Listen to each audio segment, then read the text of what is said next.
Assalamualaikum warahmatullahi wabarakatuh. Selamat datang para peserta talk show. Eh, Prof. Tamrin sudah bergabung. Sampun, sampun, sampun Pak Filia. Oh, oke. Ya, baik. Bismillahirrahmanirrahim.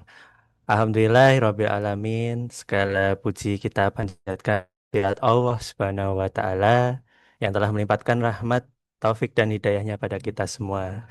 Sehingga pada hari ini kita dapat berkumpul dalam keadaan sehat walafiat untuk mengikuti kegiatan talk show hari ini. Salawat serta salam semoga senantiasa tercurah kepada junjungan kita Nabi Muhammad SAW beserta keluarga, sahabat dan seluruh umatnya hingga akhir zaman.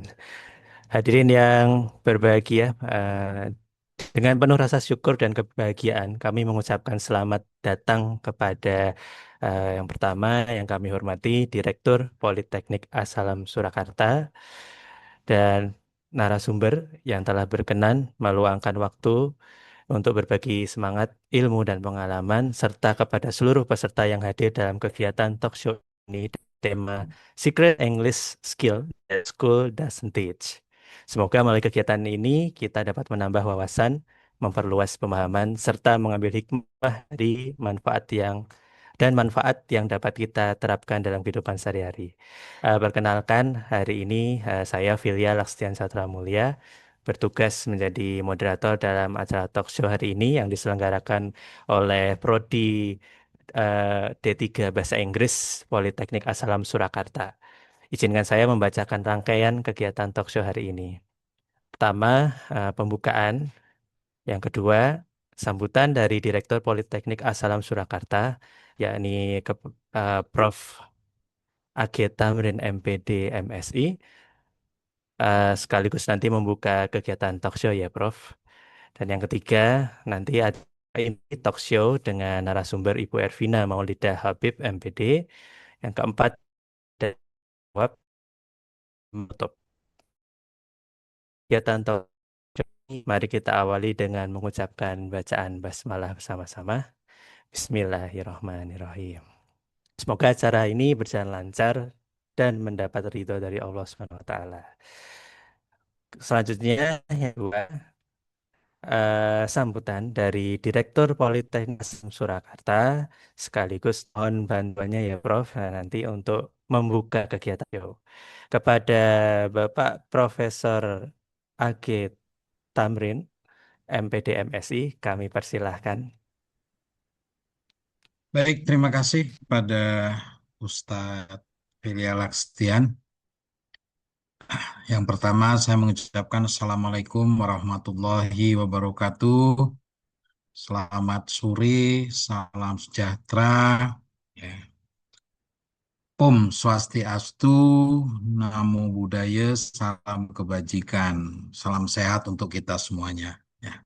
Yang terhormat narasumber pada kegiatan hari ini, ya, Ibu Ervina Maulidah Habib, ya, Iya, SPD Prof. MPD, ya, dan juga moderator pada hari ini ya Pak Filia Lakstian, ya, dan seterusnya tentunya kepada semua peserta webinar dan taksol di seri yang kelima, karena tahun kemarin kita juga sudah menyelenggarakan kegiatan sejenis. Ini hanya untuk membedakan aja empat, ya, dari empat prodi. Insya Allah nanti dalam kurun waktu setiap minggu kita untuk periode ini juga akan menggunakan kegiatan. Alhamdulillah di tahun 2026 ini adalah pembuka seri 5 ini yang mengambil satu title di sini, Psychic Identity. Jadi rahasia-rahasia dari eh, keterampilan-keterampilan di dalam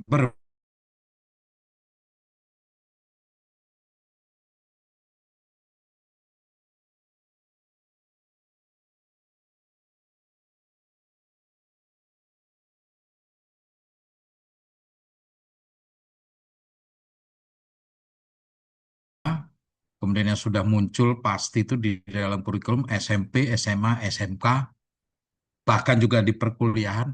Namun tidak jarang ternyata person ya, mahasiswa-siswa itu ternyata masih kurang pede atau mungkin kalau di tes TOEFL-nya itu 800 gitu ya. Nah, berarti kan melampaui itu. Tapi ternyata dua kali tes digabung, berarti kan 400 dan 400. Nah, ini kan nggak lulus gitu ya. Karena sekarang syarat untuk lulus sarjana ya atau diploma itu setidaknya 450 ya, 450 saat ini. Jadi kalau TOEFL 400 tidak lulus. Nah, hari ini Politeknik Assalam melalui Prodi D3 Bahasa Inggris ini menampilkan satu webinar Takso yang akan mengupas ya seperti apa sih keterampilan bahasa Inggris itu ya. Yang di sekolah mungkin ini tidak diajarkan bahwa bahasa itu sebenarnya tidak ada yang susah, mudah ya, hanya membangun satu ekosistem saja yang kita perlukan ya. Dan ini sesuai dengan muatan pokok ya. Yang pertama muatan pokok dari visi Politeknik Assalam bahwa Politeknik Assalam ini hadir untuk kemaslahatan umat umum ya, membantu ya, ini terutama membantu adik-adik nih yang SMA ya SMP untuk bagaimana. Kemudian yang kedua muatan dari bahasa Inggris itu sendiri ya, bahwa bahasa Inggris di Politeknik Assalam ini bukan bahasa Inggris yang daki-daki tapi practical English. Jadi bahasa Inggris praktis gitu ya, yang itu nanti akan mengantarkan semua mahasiswanya itu untuk langsung berkomunikasi dalam persiapan untuk memasuki dunia kerja. Jadi business in English gitu ya, English for business ya. Nah, bisa bekerja, bagaimana sih keterampilan bahasa Inggris yang diperlukan di hotel, bagaimana sih keperluan bahasa Inggris yang diperlukan di perkantoran, bagaimana sih keperluan bahasa Inggris yang diperlukan di dunia usaha dan dunia industri. Inilah muatan-muatan dari program D3 Bahasa Inggris. Kenapa bahasa Inggris ada di Politeknik? Karena memang bahasa Inggrisnya untuk bekerja. Jadi bukan untuk menganalisis kalimat. Ya. Karena kalau menganalisis kalimat itu berarti adalah ilmu bahasanya. Nah, kami di sini hadir adik-adik yang perlu saya tegaskan sebagai direktur bahwa salah satunya ini sudah di-spill ya, sudah di-spill bahwa di 3 bahasa Inggris ini loh salah satunya bagaimana kita terampil berbahasa Inggris yang selama ini mungkin ada rahasia-rahasia, ada trik-trik ya untuk bahasa yang mudah yang tidak diajarkan. Dari diajarkan mungkin secara sekuensial gitu ya, tapi di sini mungkin program di 3 bahasa Inggris hari ini membuat satu spill ini loh. Nah, kalau ingin unboxing, nah, tentunya harapan saya sebagai direktur, adik-adik atau peserta webinar ini bisa bergabung bersama program D3 Bahasa Inggris. Sehingga begitu keluar dari program, lulus dari program D3 Bahasa Inggris, siap berbahasa Inggris ya untuk meraih pekerjaan. Nah, itu yang kami harapkan.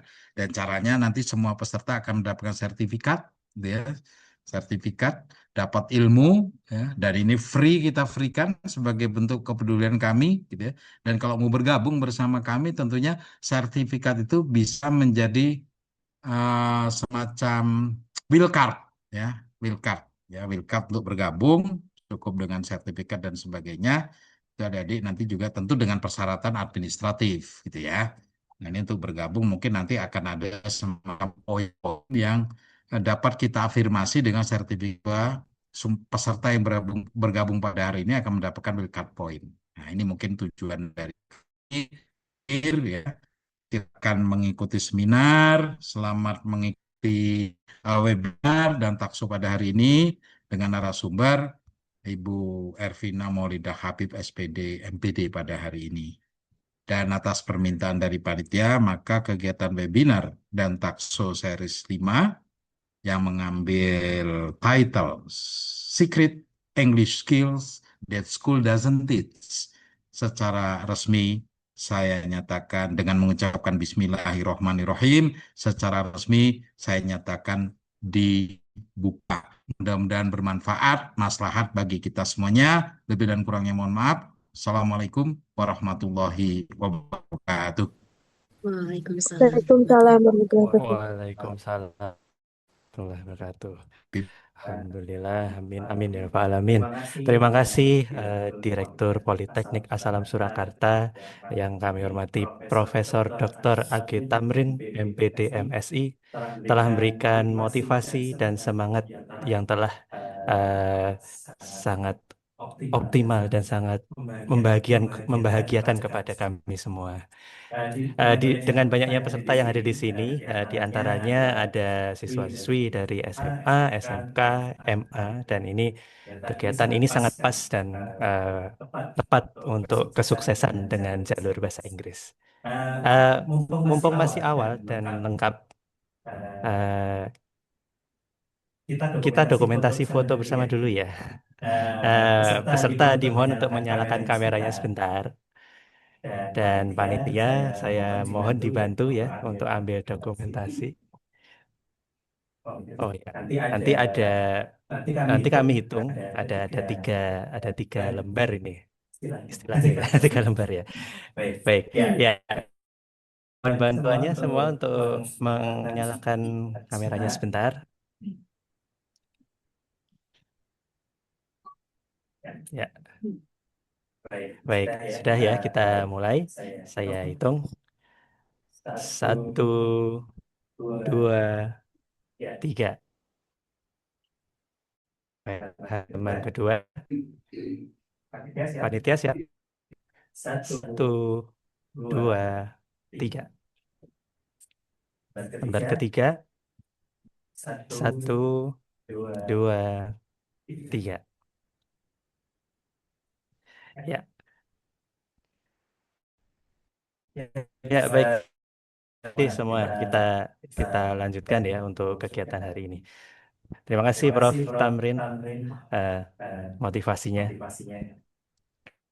Baik, untuk selanjutnya kita masuk ke acara inti, eh, yaitu talk show. Dan pembicara utama kita, Ibu Ervina Maulidah Habib, SPD MPD, dengan tema Skill That School Doesn't Teach. Sebelumnya, izinkan saya untuk membacakan profil dari narasumber kita hari ini. Baik, Ibu Ervinda Maulidah Habib, SPD MPD, merupakan akademisi, penulis, dan penerjemah yang memiliki pengalaman luas di bidang pendidikan bahasa Inggris, literasi, dan industri pariwisata dan perhotelan.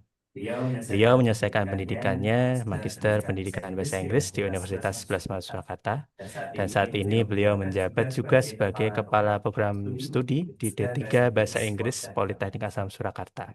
Beliau juga aktif selain sebagai dosen juga sebagai instruktur yang di antaranya itu ada program kecakapan kerja yang didukung oleh Kemdikbudristek, dan beliau juga bagian dari editor jurnal ilmiah Radian, Journal of Applied Social and Education Studies.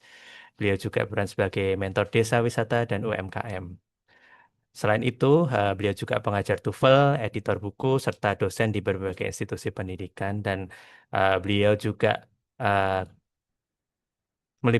keahlian beliau meliputi pengajaran kreatif, penulisan akademik, penerjemahan, editing, dan proofreading. Ini karya-karya beliau banyak sekali, khususnya di buku. Kalau saya sebutkan ini nanti habis kita ya. Setidaknya ada 20 lebih judul beliau yang karya beliau yang sudah diterbitkan yang nanti teman-teman bisa dapatkan di Gramedia atau toko online. Dengan latar belakang yang kuat ini, beliau berkomitmen untuk meningkatkan kualitas pembelajaran bahasa Inggris yang aplikatif, khususnya di sektor pendidikan, pariwisata, dan komunikasi global. Ya, baik. Ini nanti kita mulai diskusinya ya.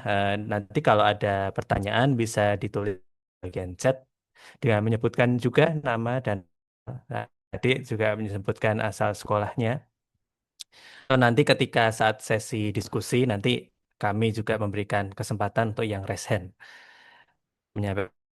Nah, panel ya. Baik, dan ini saya rasa semua semangat ya untuk berbahasa Inggris, peserta semua, adik-adik semua yang ada di sini juga nanti pasti siap ya kalau kita nanti dalam diskusi kita sisipkan bahasa Inggris ya, ini untuk memotivasi biar kita terbiasa dengan bahasa Inggris. So, Miss Ervina, are you ready? Yes, Mr. Philia, thank you for accompanying me in this talk show. Okay, thank you. Okay, we will have many discussion after this ya. Okay, so before we go deeper ya. Jadi sebelum kita masuk lebih dalam ini, Miss Ervina, could you please explain the first secret ya? Ada banyak secret sepertinya yang akan disampaikan nanti. Nah, ini apa aja ya, Miss ya, yang bisa disampaikan? Apa secret yang pertama yang akan kita bahas gitu? Ya, Pak Philia. Jadi hari ini, today we are going to talk about four secrets. Pertama adalah thinking in English. The second is real life English. And the third, personal branding in English and how to write in English, especially if you want to write the book in English. Itu Pak Filia yang akan kita diskusikan hari ini. Di sini kita lihat bukan hanya ada adik-adik SMA ya, tapi juga ada uh, Bapak Ibu guru, ada juga mungkin dosen di sini dan teman-teman dari kalangan umum. Jadi ini bisa digunakan ya, mudah-mudahan bisa nanti bermanfaat untuk semua kalangan kita diskusi hari ini. Yeah, okay, Miss Ervina. So, we have four secret here, and then uh, my first discussion, why does translating from Indonesian to English slow down students' fluency? Mengapa menerjemahkan bahasa Indonesia itu, Miss? Itu apakah memperlambat kefasihan siswa? Kadang kan kita ini ya, Miss ya, apa yang paling paling awam ya dilakukan kan translating begitu. Nah, itu gimana, Miss, menurut Miss Ervina? Okay. Translating from Indonesian to English slows down the speaking process because the brain has to go through multiple steps. Fluent speakers do not translate. They think directly in ideas and express them naturally.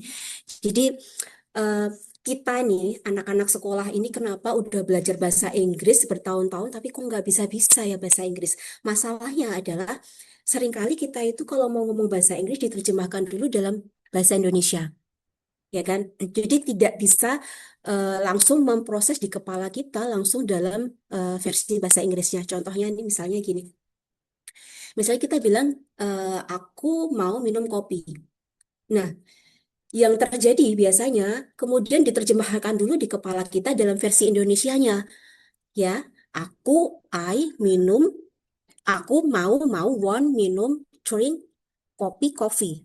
Nah, karena proses yang panjang itu, akhirnya ketika kita harus ngomong secara cepat dalam bahasa Inggris, jadinya kan tidak mungkin terjadi. Karena harus diterjemahkan dulu dalam bahasa Indonesia, kemudian ketika kemudian kita masih ngecek lagi, gramarnya bener nggak ya, ini aku ngomong versi Indonesia, baru versi Indonesia saja, diterjemahkan ke bahasa Inggris, masih ngecek grammar dulu kan. Jadi ketika kemudian keluar dari mulut kita, waktunya lebih lama. Seperti itu. Itu yang membuat prosesnya kalau diterjemahkan dulu versi Indonesia baru ngomong bahasa Inggris dipikir di kepala, jadinya nggak bisa lancar dalam berbicara bahasa Inggris.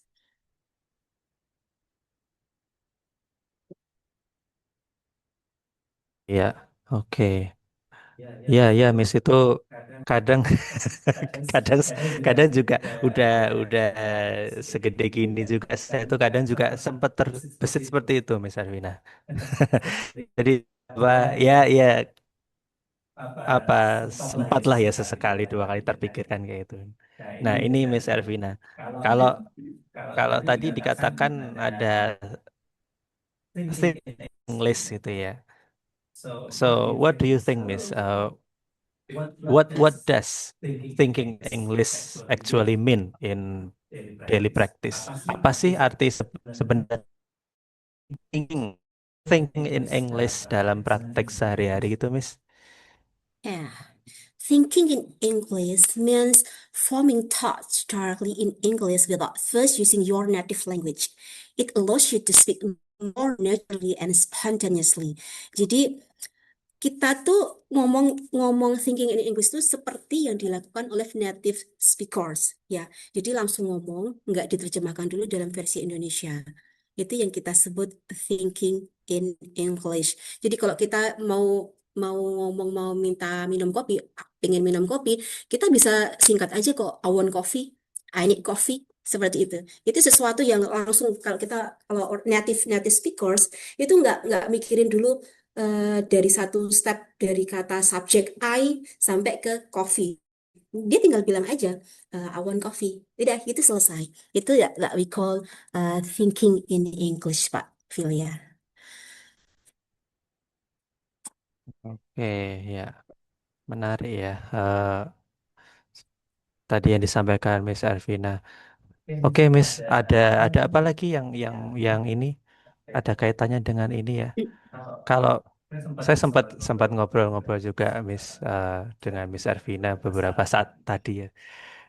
Tadi Miss Arvina tuh sempat ada Chang gitu ya. Ya, You mention Chang ya sebelum sebelum kita tadi ya sempat kita ngobrol sedikit ya Miss ya Chang gitu. ya. So what are Chang and why are they important, Miss? Chunks are groups of words that are commonly used together. Instead of learning single words, learners memorize and use complete phrases. Ya, jadi chunk itu frasa utuh yang digunakan ya, yang digunakan secara bersama. Jadi kita tuh kalau sering kali di sekolah itu kalau belajar bahasa Inggris itu diterjemahin satu kata artinya satu, ya kan? Padahal bahasa Inggris itu nggak begitu. Nah, paling gampang kita menemukan frase-frase yang itu sering sering dipakai aja.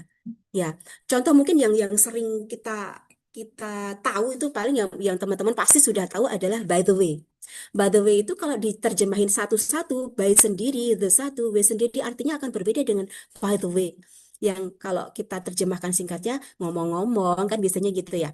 Tapi nah ini yang kita sebut sebagai chang. Ya, ini chang. Jadi kata yang siap pakai yang sudah biasa digunakan dalam kehidupan sehari-hari oleh native speakers. Nah, di mana sih kita nemuin chang ini? Paling gampangnya adalah film. Ya, nonton film itu kalian akan sering menemukan frase-frase yang sering dipakai dalam kehidupan sehari-hari sama native speakers. Itu yang kita sebut chang, gitu kan. Jadi fluent speaker, especially native speakers, itu tidak berpikir I plus am plus very plus tired. Enggak, I'm pretty tired. Kayak gitu. I'm tired. Ini yang kita sebut sebagai chang. Jadi eh, kita itu yang kita pakai itu adalah pola kalimatnya. Jadi yang bikin susah buat anak sekolah itu di sekolah itu yang dihafalin adalah grammarnya, terutama rumusnya S plus V kayak gitu ya. V1, V2, V3. Sementara kalau mau belajar lebih cepat, saya nggak pernah ngajarin mahasiswa atau saya jadi guru juga pernah bertahun-tahun jadi guru dengan rumus-rumus yang seperti itu. Tapi yang kita apa namanya kita pelajari itu adalah pola kalimatnya. Dari pola kalimat yang sudah ada itu, kita biasakan untuk menggunakannya. Jadi kita akan terbiasa dengan yang namanya konteks kalimat. Ya, jadi kalau kalau eh, kita sering ya, anak-anak tuh dari zaman saya sekolah dulu, sering kali disuruh ngafalin kata itu satu kata artinya ini, misalnya gitu. Itu itu sudah nggak zaman untuk dipakai saat ini ya. Metode itu namanya Grammar Translation Method. Itu metode behavioristik ya. Pendekatannya behavioristik itu digunakannya tuh di tahun 1950-an sampai 1970-an. Ini udah tahun berapa kok kita masih di sekolah masih dipakai cara metode memorizing words yang satu kata artinya satu. Padahal bahasa Inggris itu satu kata artinya bisa banyak kalau konteksnya berbeda. Belum lagi satu kata itu ketika berubah fungsi artinya juga berubah lagi. Maka yang perlu selalu digunakan dan dibiasakan adalah menerapkan kata-kata itu di dalam konteks. Maka dibiasakan mendengar lagu dalam bahasa Inggris. Maka kita akan melihat konteks yang berbeda-beda. Dibiasakan melihat series itu bahasa Inggris. Di film-film itu kalau kalian nonton film, kalaupun itu bukan film bahasa Inggris, tapi subtitlenya yang bahasa Inggris. Jadi teman-teman akan terbiasa melihat banyak kata dalam versi bahasa Inggris. Demikian ya, Mr. Filia. Karena otak kita itu kan menyimpan bahasa itu sesungguhnya dalam bentuk pola, gitu ya. Seperti itu. Jadi akan lebih mudah kalau kita membiasakan dengan pola kalimat. Begitu juga ketika belajar tenses. Biasanya murid-murid saya dari level pendidikan apapun yang dimasalahin adalah misalnya nggak bisa tenses ini, tenses sekian macam itu nggak pernah bisa belajar bertahun-tahun dari TK, enggak sih kalau TK belum ya, dari SD sampai kuliah. Sampai lulus kuliah, kok tenses masih nggak mudeng. Kenapa? Karena yang dihafalin itu biasanya di sekolah adalah rumus. Sementara kalau kita mau mengingat pola kalimat, kemudian kita praktekin di bawahnya satu pola kalimat, misalnya present tense. Udah, itu present tense, simple present tense, kita ulang-ulang beberapa kalimat, atau kemudian dilanjutkan lagi dengan tenses yang lain. Itu nanti akan lama-lama akan terbiasa sendiri. Kemudian akan terbangun sense of language, sehingga tanpa kita sadari, ternyata nggak susah itu gitu belajar tenses. Nggak sesusah itu loh ngomong bahasa Inggris itu kalau kita sudah membiasakannya. Gitu, Mr. Phil ya. Oh ya, oke. Oke, ya Miss. Tadi eh, pola ya, ya, setuju sih.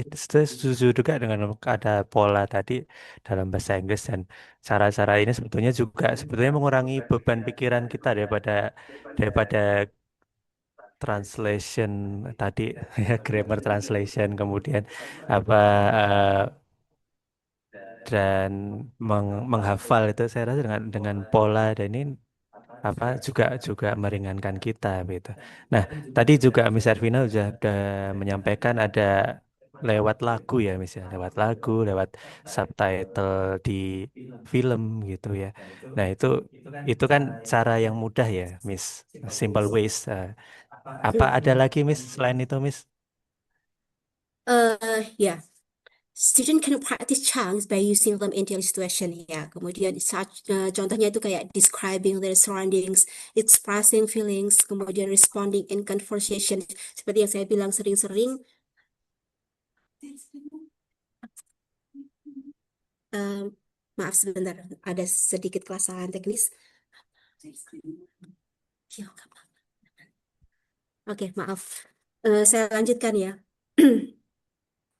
Jadi eh, kita bangun lingkungan kita itu dengan segala sesuatu yang berbahasa Inggris. Contohnya, HP nih kita set dalam bahasa Inggris. Kalau HP kita aja masih setnya versi Indonesia, kita nggak akan terbiasa dengan instruksi-instruksi dalam bahasa Inggris.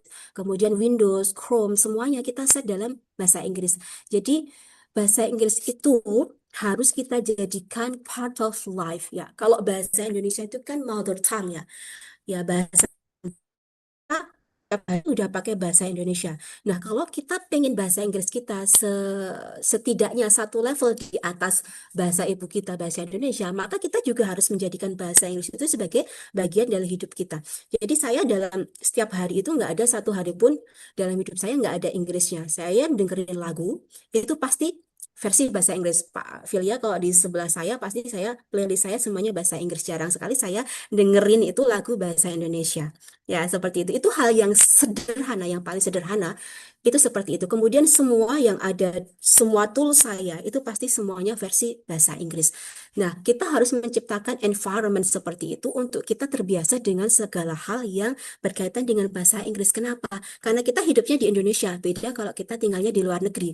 Segala segala sesuatu yang kita temui kalau kita tinggal di luar negeri semuanya udah bahasa Inggris. Kalau kita kan enggak, semua instruksi kita keluar ruangan itu semuanya masih versi bahasa Indonesia. Nah, maka kita kalau memang mau pengen bahasa Inggrisnya meningkat, kita sendiri yang harus aktif untuk menciptakan lingkungan yang memang dilengkapi dengan tools-tools yang berkaitan dengan bahasa Inggris.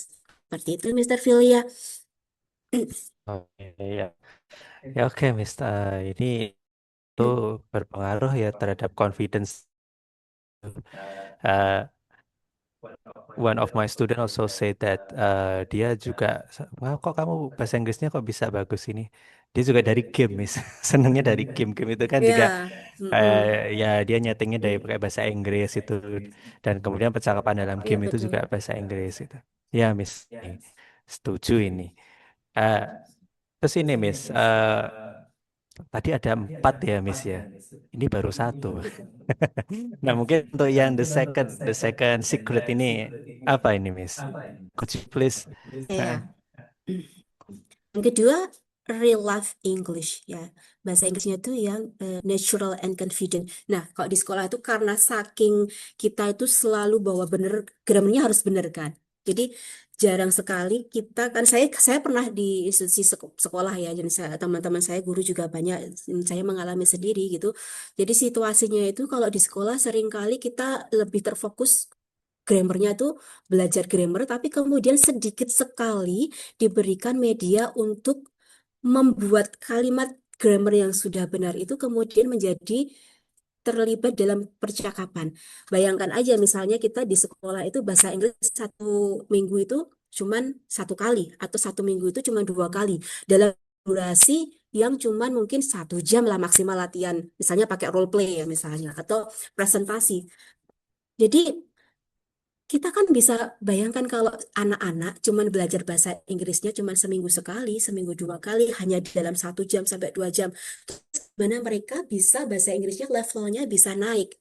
Ya, maka karena memang sistem pendidikan kita itu bahasa Inggrisnya memang terbatas, maka yang harus kita lakukan sebagai pelajar memang harus aktif memacu diri sendiri untuk gimana biar bahasa Inggrisnya saya meningkat. Maka harus usahanya memang harus lebih lebih kuat gitu.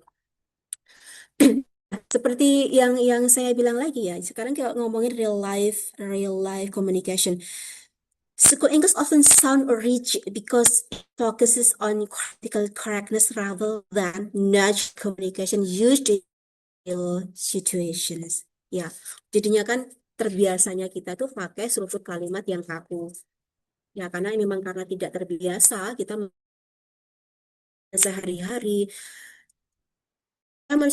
mendukung sekali ya untuk sekolah-sekolah yang kemudian sekarang ini sudah banyak yang menciptakan ekstrakurikuler itu ada klub-klub bahasa Inggris. Nah, itu membantu sekali setidaknya ada penambahan jam untuk siswa-siswa kita belajar bahasa Inggris itu lebih lama gitu. Akan lebih baik, tapi seringkali ini cuma menjadi wacana bahwa ada satu hari di mana anak-anak full pakai bahasa Inggris. Tapi gimana anak-anak mau full pakai bahasa Inggris kalau guru-gurunya aja nggak bisa bahasa Inggris? Ya kan? Itu yang kadang menjadi eh, ini masalah kita yang tidak ada habis-habisnya. Kenapa atau anak hari gini kok nggak bisa bahasa Inggris gitu kan? Padahal sementara hari ini tuh segala sesuatunya terbuka. Kita tinggal klik apapun di internet, sumber bahasa Inggris mau nyari bahasa Inggris yang kayak apa aja tuh ada gitu. Jadi anak-anak cuman tinggal harus menambah motivasinya untuk menciptakan lingkungan, untuk memotivasi dirinya agar bahasa Inggrisnya itu lebih baik, nggak cuman sekedar apa yang dipelajari di sekolah kayak gitu. Oke, Miss. Ya, iya ya, Miss ya. Kita kita kadang di sekolah itu juga dihadapkan pada kondisi ini ya, Miss. Antara kita itu mungkin dialami pengajar juga ya. Di antara untuk menuruti kurikulum ya, menuruti kurikulum, kayak kurikulum itu kan pasti kan didukung dengan buku teks ya, begitu. Jadi Ya. gimana ini, Miss? So what is the main difference antara textbook English sama real life English ini? Mohon eh, ini juga sesuai ya untuk uh, Oke. Iya. Sebenarnya tidak salah ya, yang kita dipelajari di sekolah itu jelas tidak salah karena kita belajar sesuatu yang basic ya. Cuman textbook English is usually direct and formal, while real English is more flexible, polite, and expressive gitu ya. Kalau yang textbook banget itu kan kaku ya. Kalau real life itu lebih fleksibel, ekspresif, lebih spontan mengikuti situasi yang ada. Seperti itu. Nah, contohnya ya, saya langsung kasih contoh. Misalnya kita mau ngomong nggak setuju. Kalau kita cuma dan ngikutin grammar textbook, kita cuma bilang ada orang ngomong nih, kita tinggal tidak setuju, tinggal bilang I disagree. Kalau kita cuma ngomong I disagree, itu kan kaku banget ya, Mr. Filia. Tapi bisa menambahkan yang biasanya kalau kita benar-benar live communication by native speaker, itu mereka akan bilang, I'd love to, but I already have plans. Misalnya mereka diajak, nggak langsung ngomong, I can. Ya kan, misalnya diajak kemana, nggak jangan bilang tuh cuma langsung I can. Kalau secara real life itu kasar jadinya. Jadi kalau kita mau ngomong nggak bisa atau nggak setuju, jangan jangan I disagree, nggak setuju. I can, aku nggak bisa. Tapi pakai bahasa-bahasa yang memang itu digunakan dalam sehari-harinya yang digunakan di orang-orang penutur bahasa Inggris asli. Seperti itu. Misalnya nih kita ngasih opini. Oh bagus tuh. Kita nggak jangan cuma bilang it's good. Tapi kita bisa kembangkan. I actually think it's a great idea. Kan beda bahasanya kalau kita cuma ngomong it's good dengan kita ngomong personally, I think it's worth trying. Kayaknya itu layak deh dicoba. Kan beda cara-cara ngomongnya dengan kemudian komunikasi kita kan akan jadi lebih natural daripada kita cuma I agree, I disagree. Ya kan? I can, I can't, I cannot. Ya kan gitu. Seperti itu, Mbak Taufik. Ya, oke, Miss. So, ini tadi emang ini ya, Miss ya. Salah satu cara juga to make conversation flows ya. To make Yes. conversation flow so that nggak kaku kalau kalau nggak setuju tuh I disagree. Kalau Mm-mm. setuju I agree ya kan. Mm-mm. Itu kan sebetulnya dengan pengembangan yang Miss Ervina sampaikan tadi juga membuat conversation flow naturally gitu ya. Itu. Ya, Miss. Oke. Ini Miss, nanti ini mungkin bisa jadi bahan-bahan diskusi nanti ya. Karena kita juga apa waktu kita terbatas dan ini masih ada dua secret lagi, Miss. Coba, Miss, untuk yang Iya. ini kita coba ke yang secret yang the third. Gimana nih, Miss? Kalau kalau masuk ke secret yang ketiga ini apa aja yang kita bahas di sini? Oke, ya karena memang waktunya ini ya nanti lain kali kita akan bikin per secret itu satu ini ya Mister satu sesi. Jadi kita ngobrolnya bisa lebih panjang, bisa lebih detail, bisa kasih tips-tips yang lebih detail sehingga bisa langsung diaplikasikan. Oke, untuk kali ini kita kasih clue aja dulu gitu kan. Nanti teman-teman mudah-mudahan mau bergabung sama kami. Jadi nanti secret-secret yang lebih detailnya nanti kita semua di sini siap untuk ini ya ngajarin di Politeknik Asalam Surakarta, tiga Politeknik Asalam. Sekarang kita lanjut ke secret number three, personal branding in English. Ya, tahu nggak ya personal branding itu apa? Penting nggak sih, ya kan? Jadi personal branding is how you present yourself and how you want others to perceive you. Jadi gimana cara kita membentuk citra diri? Ya, kita itu pengen dikenal sama orang lain itu sebagai orang yang seperti apa? Bagaimana? Ya kan? Orang tuh pengen melihat kita itu pribadi yang seperti apa? Itu yang kita sebut sebagai personal branding.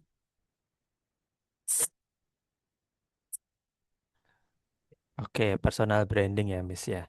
Jadi eh, kalau personal branding ini sepertinya memang perlu kita bangun sejak dinamis ya. So, why is it important for students to build personal branding from their early stage? Students need personal branding because they will face interviews, presentation, and opportunities that require them to introduce themselves confidently. Jadi setiap dari anak-anak sekolah itu kan nanti akan menghadapi interview, mereka akan menghadapi presentasi, kesempatan-kesempatan yang membutuhkan wawancara, ya kan. Di wawancara apapun itu pasti akan ada pertanyaan, tell me about yourself. Ya itu pasti, termasuk ketika OJT ya, job training itu pasti kita mau magang itu pun pasti ada pertanyaan untuk menceritakan tentang diri sendiri. Nah, makanya dari awal kita belajar dulu dari yang paling sederhana itu tidak apa-apa ya. Personal branding. Jadi gimana sih langkah pertama personal branding itu? Jadi kamu kenalin dulu apa kelebihan saya, apa yang saya suka, cita-cita saya itu apa, nilai-nilai yang saya pegang itu apa, tujuan atau pengennya nanti aku tuh seperti apa. Itu teman-teman bisa pikirkan dulu mulai dari sekarang untuk mengawali membuat personal branding yang singkat-singkat aja dulu. Ya, singkat-singkat aja dulu. Jadi biar membangun itu sejak dini, termasuk juga teman-teman kan pasti punya sosial media. Nah, di bio sosial media itu coba teman-teman mulai sekarang dicoba membuat personal branding yang bagus pakai bahasa Inggris. Belajar dulu dari situ sekitar 3 atau 4 kalimat tentang diri teman-teman. Seperti itu. Contohnya kita pakai formula ini ya, formula sederhana aja lah. Formula sederhana dulu yang bisa teman-teman coba untuk membuat personal branding. Ya, sebelum ke yang kompleks, kita yang sederhana aja dulu. Contoh gunakan polanya I am, misalnya. Teman-teman itu apa misalnya? I'm a creative student, I'm a diligent student, kayak gitu kan. Kemudian ditambahkan I'm interested in. Minatnya apa? Ya, kalau ketemu I'm interested in itu pasti diikutin, kalau enggak noun itu gerund. Nah, ini sambil belajar juga. Jadi misalnya I'm interested in music. Music itu noun ya.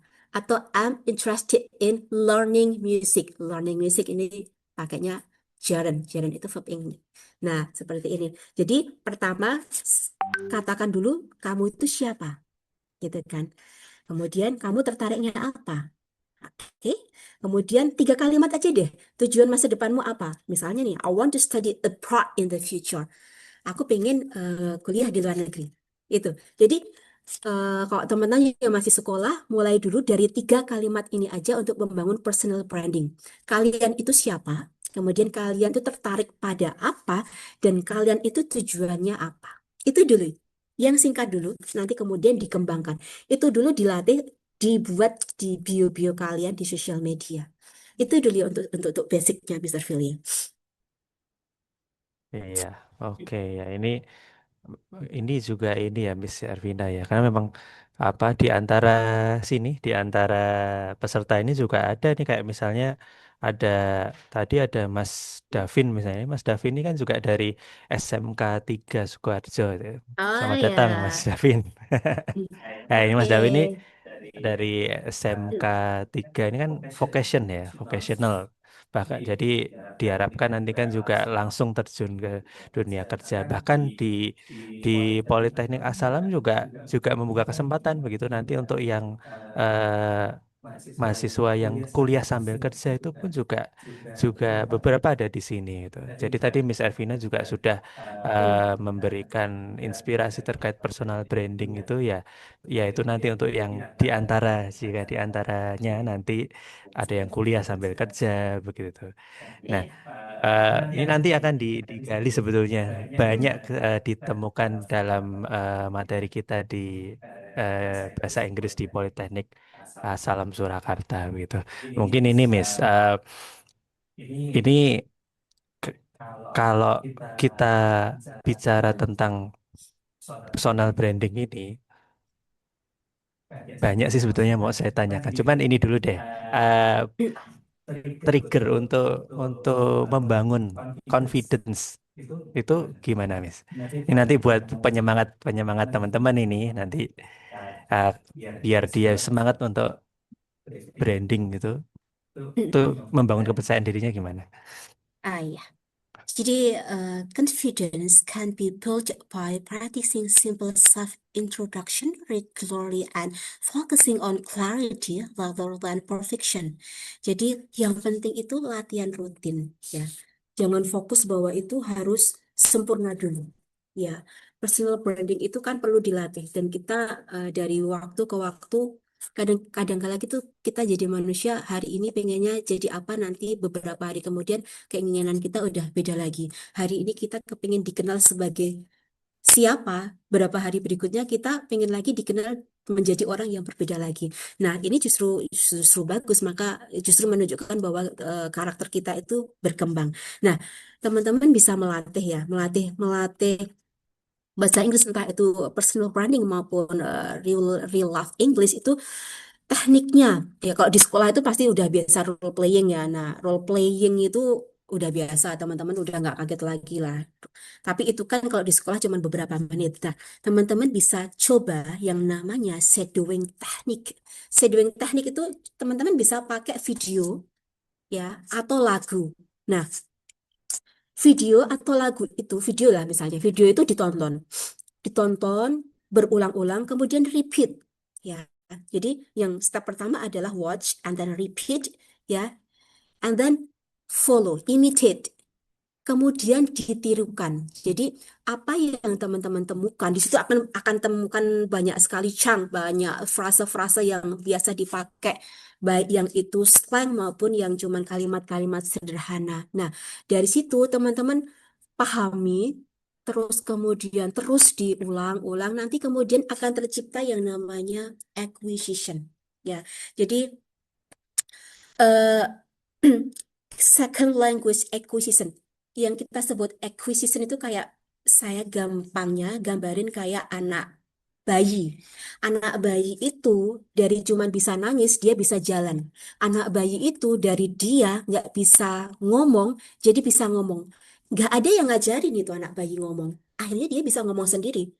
Ya kan? Anak bayi itu nggak ada yang ngajarin jalan, dia bisa jalan akhirnya. Tapi tentu saja butuh waktu. Nah, bagaimana anak bayi itu kemudian dia bisa berjalan, anak bayi itu dia bisa ngomong, itu karena dia melihat, karena dia mendengar, karena dia dibentuk oleh lingkungannya. Nah, itu yang namanya acquisition. Sama juga dengan ketika belajar bahasa Inggris, ya. Bahasa Inggris itu juga sama. Ketika kita membiasakan diri, apa yang kita dengar, apa yang kita lihat, itu nanti lama-lama akan terjadi yang namanya acquisition. Acquisition beda sama learning ya. Kalau kita belajar ngapalin, kemudian kita belajar pola-pola grammar, itu namanya learning. Tapi kalau acquisition itu adalah sesuatu belajar yang kemudian tanpa kita sadari, itu kemudian membentuk diri kita. Tahu-tahu kita bisa aja.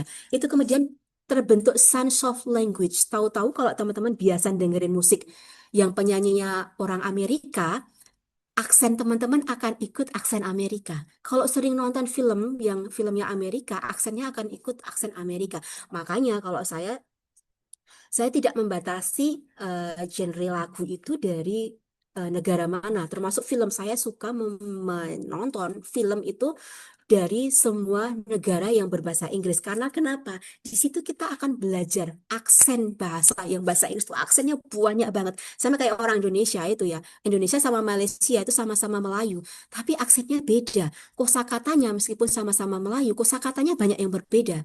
Jadi bahasa Inggris pun kayak gitu. Bahasa Inggrisnya Amerika sama Inggris itu meskipun basicnya sama, tapi banyak kosakata yang ketika itu digunakan dalam kehidupan sehari-hari maknanya berbeda.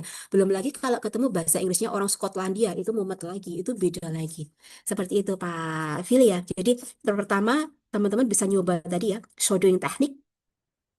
Kemudian self-talk. Self-talk itu ngomong sama diri sendiri. Jangan dikira kalau ngomong sama diri sendiri itu kayak orang gila ya. Enggak. Ini teman-teman boleh klik search di Google atau search di Google Scholar. Banyak sekali penelitian yang menyebutkan bahwa self-talk itu bagus untuk pembelajaran bahasa Inggris. Ya, ini ada dalam social cognitive theory. Ya, ada banyak sekali teorinya. Ada Aaron T. Peck, ada Albert Bandura. Teman-teman bisa search itu di Google. Banyak sekali penelitian yang menyebutkan dan membuktikan bahwa self-talk, ngomong sendiri, belajar praktek bahasa Inggris sendiri, itu bagus.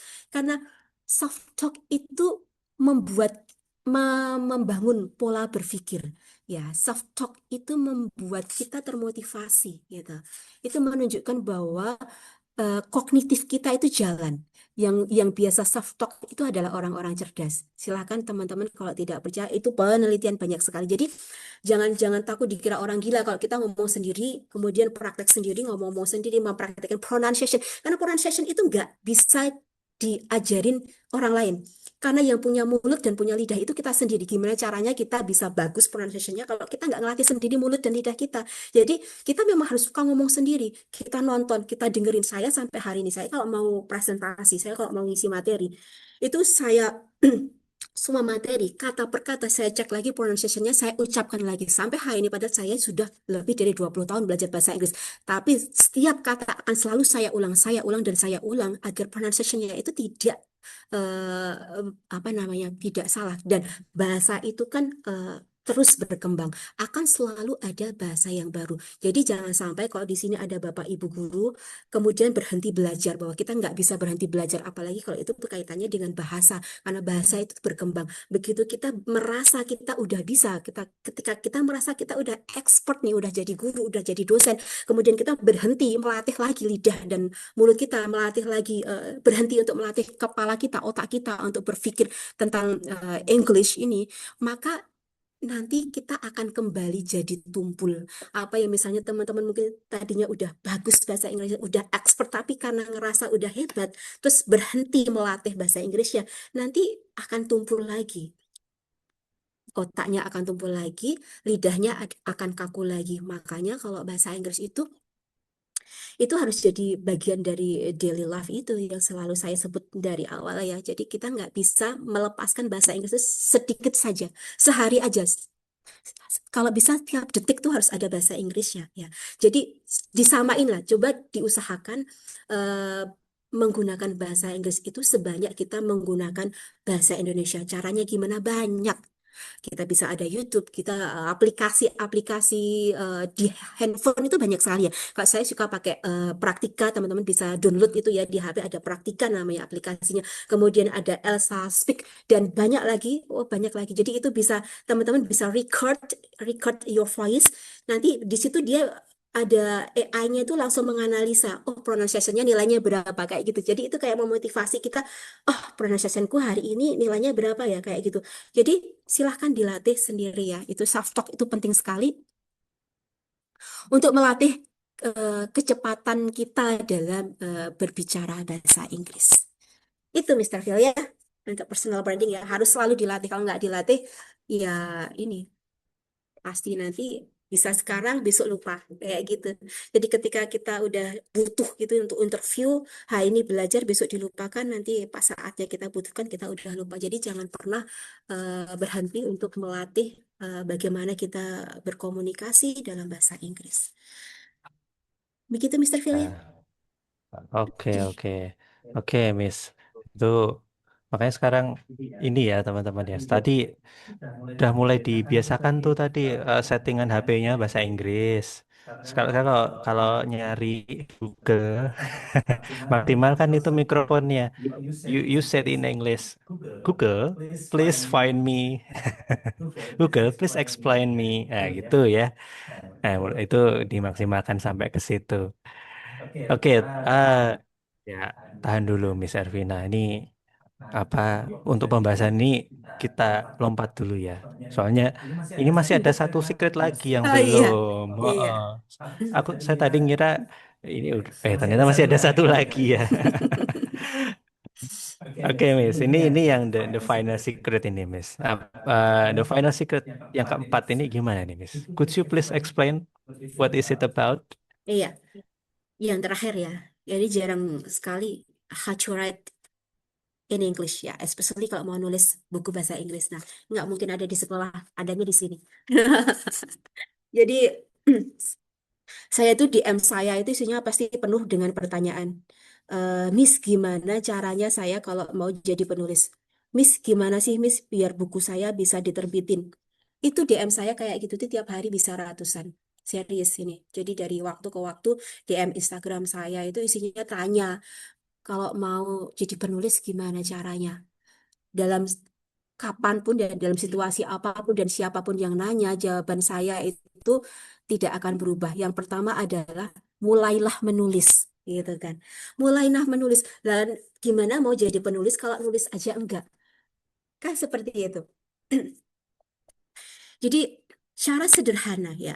Beginners can start by writing about personal experiences using a simple structure like problem, story, lesson, and reflection. Jadi belajar nulis bahasa Inggris tuh coba teman-teman mulai dari pengalaman diri sendiri dulu. Ya wes ngomong misalnya kalian lagi kesel sama orang ya tulis itulah pakai bahasa Inggris coba dibuat diary ya. Nggak usah banyak-banyak satu kalimat setiap hari. Kalian apapun yang kalian rasakan kalian tulis coba ya. Apapun yang kalian rasakan, kalian senang, kalian sedih, kalian kesel, kalian patah hati, kalian jatuh cinta, kalian coba mencari tahu gimana ya aku menuliskan ini dalam bahasa Inggris. Itu yang pertama, jadi ya tulis. Wes pokoknya pengen iso nulis bahasa Inggris, nek gelem nulis ming cuma di awang-awang ya nggak jadi tulisan. Itu aku herannya setiap kali aku ditanya gimana caranya jadi penulis, pasti saya jawab, mulailah menulis. Pertanyaan itu selalu saja ditanyakan dan jawaban saya akan selalu sama. Karena teman-teman itu banyak yang cita-citanya tuh pengen nulis buku, pengen nulis artikel, tapi gak tahu mulai nulis lah. Terus piye dari artikel ya piye dari buku nih kalau mulai nulis aja enggak kan gitu. Cuma awang-awang awang kepinginan aja. gitu. Oke, Miss Ervina. Jadi tadi disampaikan ya terkait secret yang terakhir ini. Ini Miss, ini mungkin apa namanya kita eh, fleksibel aja ya Miss ya. Ini kayaknya ada yang apa mulai bertanya ini Miss.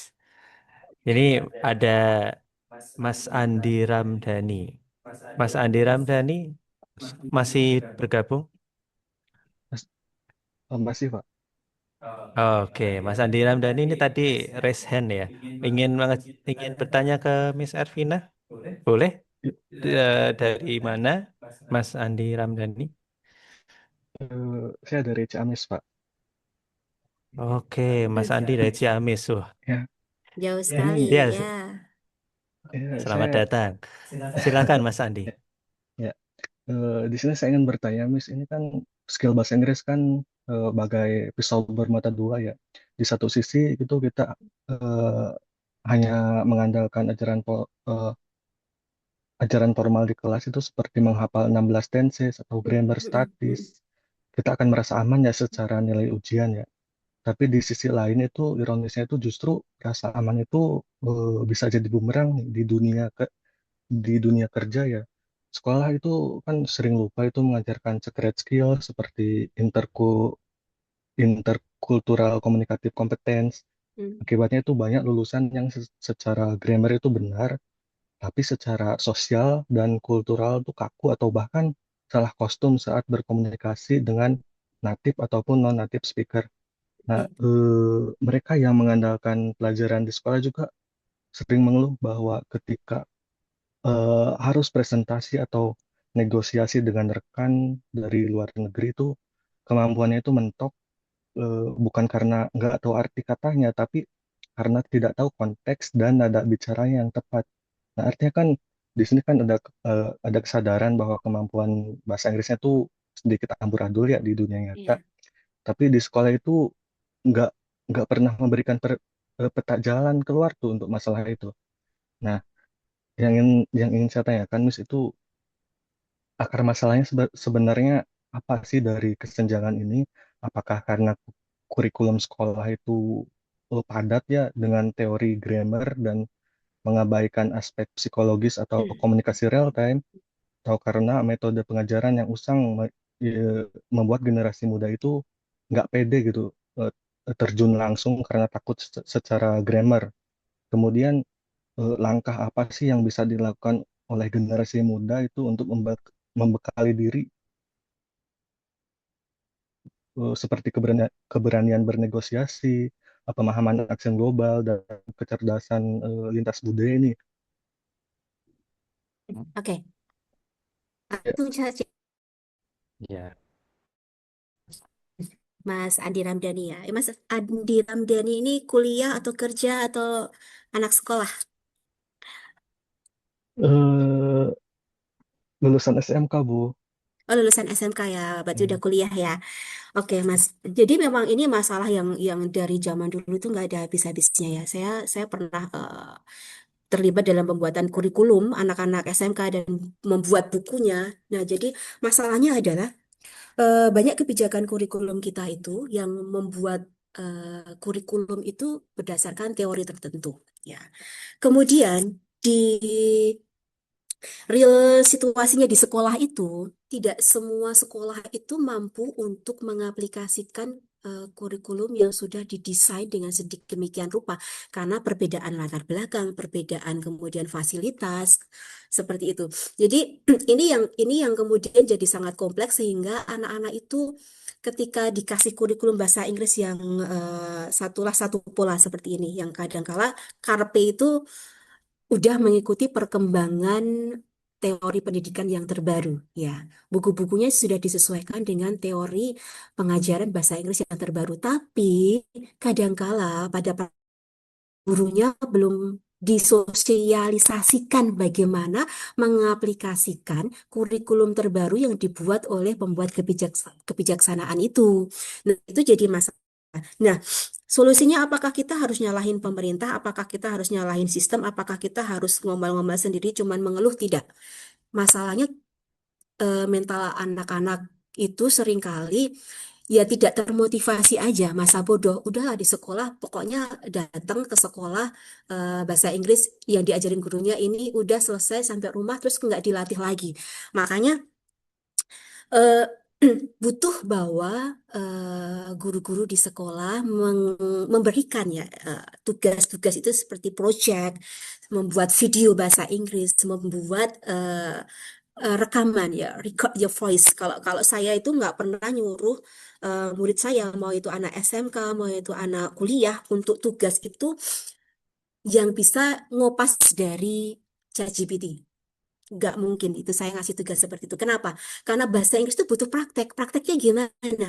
Dari materi yang misalnya ya, kok di sekolah itu ada kurikulum A, temanya ini misalnya. Misalnya teks tentang teks, procedure text misalnya. Procedure text itu cara membuat sesuatu misalnya. Nah, kita buat aja itu nanti anak-anak disuruh membuat video bagaimana membuat suatu menu makanan pakai bahasa Inggris.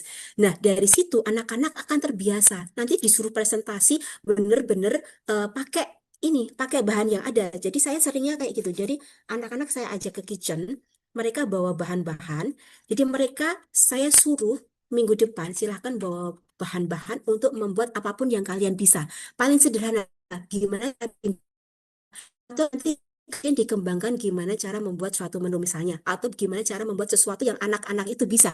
Terserah, tapi paling enggak anak-anak itu punya media, dipaksa untuk mencari tahu gimana sih caranya aku menyampaikan, mempresentasikan bagaimana membuat sesuatu. Itu. Nah, ini yang harus selalu diadaptasi oleh Bapak Ibu guru di sekolah. Dan kemudian juga anak-anak masa kini seperti yang tadi saya bilang, hari ini tuh nggak kayak zaman saya dulu sekolah ya. Dulu saya sekolah tuh harus pakai kamus yang tebelnya segini ini.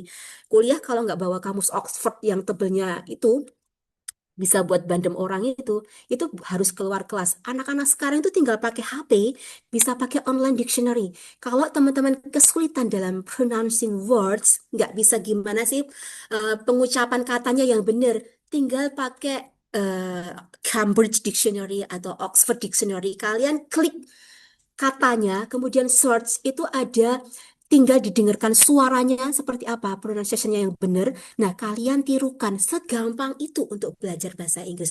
Kemudian aplikasi juga banyak sekali, teman-teman tinggal download aplikasi, mau yang online ataupun mau yang harus di-download di HP itu banyak sekali. Jadi saya rasa tidak ada alasan bahwa kok pasti nggak bisa ya. Kemudian kalau teman-teman Mas Mas siapa tadi mau? Mas Andi Ramdhani. Mas Andi Ramdhani nanya kok ketika di dunia kerja ketemu native speaker nggak bisa ngomong ya, karena teman-teman nggak pernah ketemu native speaker, nggak pernah dicoba untuk praktek ngomong bahasa Inggris. Saran saya, teman-teman kan punya sosial media, teman-teman itu membangun relasi dengan misalnya di LinkedIn ya, itu ada banyak orang-orang dari luar negeri, teman-teman bisa ngobrol, mencoba chat, mau pakai Facebook, mau pakai Instagram, mau pakai TikTok, mau pakai game. Game itu kan banyak yang ada aplikasi chatnya kan. Jadi sambil ngobrol, jangan pakailah bahasa Inggris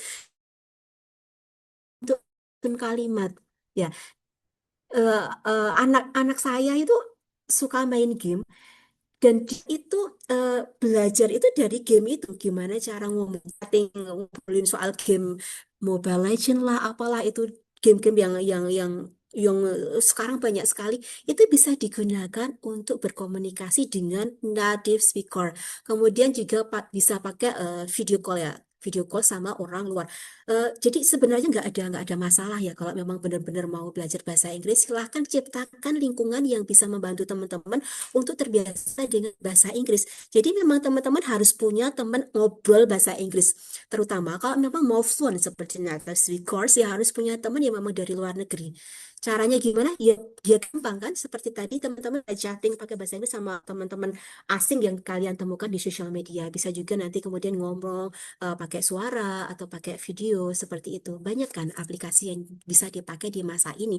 Dan ya sekali lagi bahwa kuatkan ininya, setting pikirannya jangan sampai mengatakan kok susah ya, kok nggak bisa ya, bisa kok bisa. Dari teman ini Bapak Ibu dosen semua yang ada di sini tuh awalnya juga dari nggak bisa bahasa Inggris kok.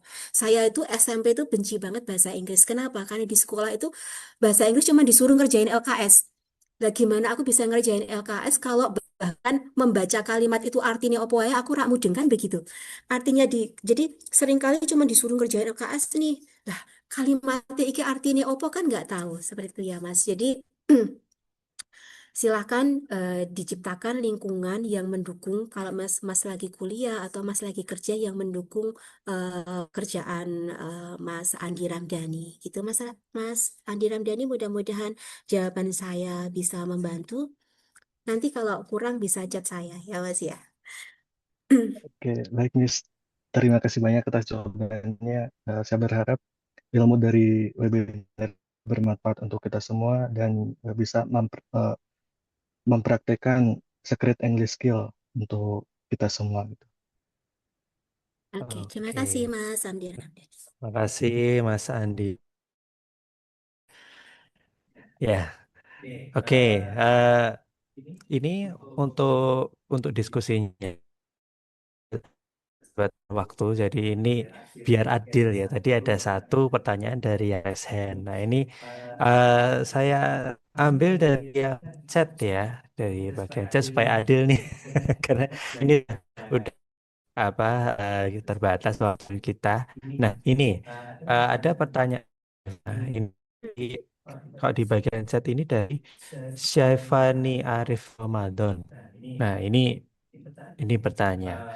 Eh, di antaranya to solve speaking anxiety. Nah, ini inti dari pertanyaan ini how to solve speaking anxiety. Ini gimana, Miss? Bisa dibagi tipsnya atau Oke, penjelasan? oke. Jadi ya itu masalah semua beginners ya. Kalau ngomong bahasa Inggris itu susah. Takut nggak pede. Jadi saya juga pernah mengalami itu. Jadi ngomong di depan umum kayak gini jelas nggak apalagi pakai bahasa Inggris. Nah, teman-teman, yang pasti buat dulu dalam mindset teman-teman bahwa teman-teman itu bisa. Ya, jangan takut dulu, jangan takut salah. Jadi eh, saya kalau ngajar itu pertemuan pertama itu pasti saya bilang don't be afraid to make mistake. Ya, jadi nggak usah takut salah. Pokoknya ngomong-ngomong aja. Anxiety itu satu hal yang hanya bisa diatasi oleh diri kamu sendiri. Jadi ini saya kasih tips. Jadi anxiety itu memang harus dipaksa. Dulu dulu ini ilmunya ini saya dapat juga dari guru sekolah saya. Dulu kan saya nggak suka bahasa Inggris. Kemudian saya dipaksa, lingkungan saya dipaksa untuk kemudian saya nggak suka, bisa nggak bisa saya harus bisa. Jadi dalam hitungan menit saya dikasih kertas satu tema, kemudian saya harus menjelaskan tema itu, menceritakan tentang tema itu dengan bahasamu sendiri. Terodok mesti iyo kayak gitu. Baru datang sama gurunya dikasih gitu. Ini satu tema, topik ini silahkan ceritakan kembali dengan dalam bahasa Inggris. Nah, pasti nggak saya di dalam situasi seperti itu. Nah, kemudian gimana saya mengatasi anxiety ketika saya di masa sekolah ya atau ketika saya di masa ini pun di masa ini bukan berarti bahwa orang dewasa itu tidak merasakan takut khawatir kalau ketika mau presentasi misalnya. Nah, eh, yang saya lakukan adalah mempersiapkan materi. Kalau misalnya aku mau ngisi materi atau saya mau ke international conference ya, yang pasti semuanya itu pakainya kan bahasa Inggris, nggak pakai bahasa Indonesia. Apa yang saya lakukan? Materi itu saya pelajari sampai saya paham. Jadi saya membangun kepercayaan diri bahwa saya bisa. Ya, itu membangun confidence. Ketika kamu sudah bisa meyakinkan dirimu bahwa kamu bisa kok, itu akan sedikit demi sedikit lama-lama akan menghilangkan kekhawatiran kamu ketika kamu ngomong bahasa Inggris. Orang itu ya, bahkan native speaker itu nggak akan nertawain kamu kok. kalau kamu ngomong bahasa Inggris sama mereka dan Google-nya acak-acakan. Nggak akan ada yang ngetawain, serius. Kalau orang Indonesia pasti ngetawain. Temenmu itu kalau kamu presentasi, kamu ngomongnya salah, mungkin ngetawain. Yang selalu saya bilang sama anak-anak, kalau kamu diketawain, ketawain balik. Mereka yang ngetawain kamu itu belum lebih bagus daripada kamu. Jadi jangan pernah takut diketawain, jangan takut salah. Itu aja kuncinya. Kalau selama pede, bangun kepercayaan diri itu yang bisa membangun itu kan dirimu sendiri. Yakinkan dirimu bahwa kamu bisa. Kemudian kamu latih setiap hari di rumah, setiap saat dengerin musik. Kemudian kamu baca liriknya. Itu nanti kamu akan terbangun sense of language. Mau tidur itu dengerin musik. Nanti kata-kata yang kamu asing itu akan terdengar di telinga kamu. Terus-terus itu dilakukan. Nanti lama-lama tanpa kamu sadari, kamu akan menyimpan banyak sekali kosakata baru yang tadinya kamu nggak tahu, kok aku jadi paham ya. Paham ketika kamu mengenal konteks-konteks baru, kamu jadi, kok ternyata nggak sesusah itu kok. Ketika kamu sudah merasa mulai punya perkembangan bahwa, ternyata nggak susah. Maka anxiety itu akan bisa teratasi kok. Memang itu harus kamu juga bangun sendiri ya, bangun sendiri mulai dari diri kamu sendiri karena yang bisa membantu dirimu adalah dirimu sendiri. Orang lain itu cuma bisa kasih saran, orang lain cuma bisa kasih petunjuk jalan, cuma bantu kasih ngasih tahu medianya ini nih mau belajar bahasa Inggris biar pintar ini. Tapi kan yang bisa melatih dan membangun kepercayaan diri itu adalah diri kamu sendiri. Itu Mister Filia. Ya, oke, terima kasih Miss Arvina. Ya, ketakutan tuh ya sarannya ya emang harus dihadapi ya Miss ya, Betul, dipaksain. dipaksa. Mm. Allahumma paksain. Salah satu ustaz saya bilang, ya sudah hadap ya, Allahumma paksain deh, gitu. Mm-mm. Piye carane makanya kudu iso gitu kamu ya. Ya, oke, karena dengan dihadapi kita akan belajar bahwa kita itu sudah eh, berani untuk menghadapi hal yang akan membangun kita berikutnya gitu.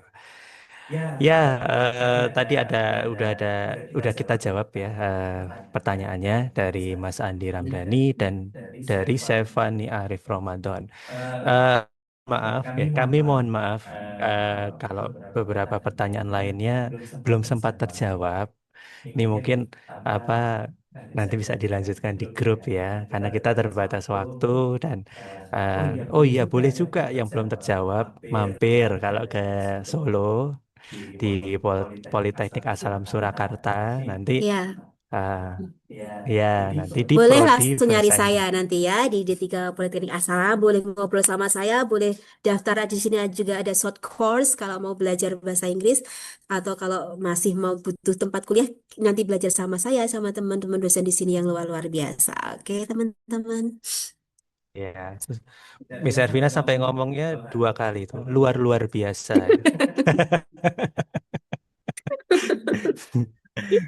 Ya, ya ada banyak ya. Jadi bisa banyak cara ya sambil liburan mampir Solo ke sini ya Mm-mm. bisa ketemu kami atau lewat short course juga bisa. Baik, teman-teman mengingatkan ini panitia sudah mengirimkan link presensi ya untuk kehadiran teman-teman semua di talk show hari ini melalui chat Zoom. Mohon itu nanti diisi link presensinya karena juga dasar bagi kami untuk membuat sertifikat untuk teman-teman. Nah, eh, saya sebelumnya juga mengucapkan terima kasih ini eh, kepada teman-teman yang sudah berpartisipasi di mengikuti kegiatan talk show hari ini, termasuk diantaranya yang tadi ada pertanyaan dua itu tadi ya, dua pertanyaan itu sebagai bentuk apresiasi kami memberikan hadiah ya berupa e-wallet, Shopee Pay gitu ya kepada teman-teman yang bertanya tadi. Nanti untuk detailnya kita komunikasikan di grup ya, di WA grup. Nanti eh, detailnya kita komunikasikan di grup WA ya. Oke, teman-teman semua, dikarenakan juga waktu yang membatasi kita ya, tapi untuk belajar tidak ada batasnya. Nah, saya mengucapkan terima kasih kepada pertama-tama kepada Direktur Politeknik Asalam Surakarta Profesor Dr. A.G. Tamrin, MPD MSI, juga kepada Ibu narasumber dalam talk show hari ini, Ibu Ervina Maulidah Habib, SPD MPD, dan juga para peserta talk show dengan tema Secret English Skill That School Doesn't Teach hari ini. Ilmu dan diskusi hari ini begitu luar biasa ya teman-teman semua. Eh, Oke, oleh karena itu kami tutup talk show hari ini. Saya sekali lagi mengucapkan terima kasih atas semua kerjasamanya, juga kepada panitia yang juga mensukseskan kegiatan ini. Kami mohon maaf kalau dalam penyelenggaraan talk show ini masih ada kekurangan, dan semoga kita bisa ketemu lagi di kesempatan berikutnya. Terima kasih. Wassalamualaikum warahmatullahi wabarakatuh. Sampai jumpa semuanya. Sukses semua.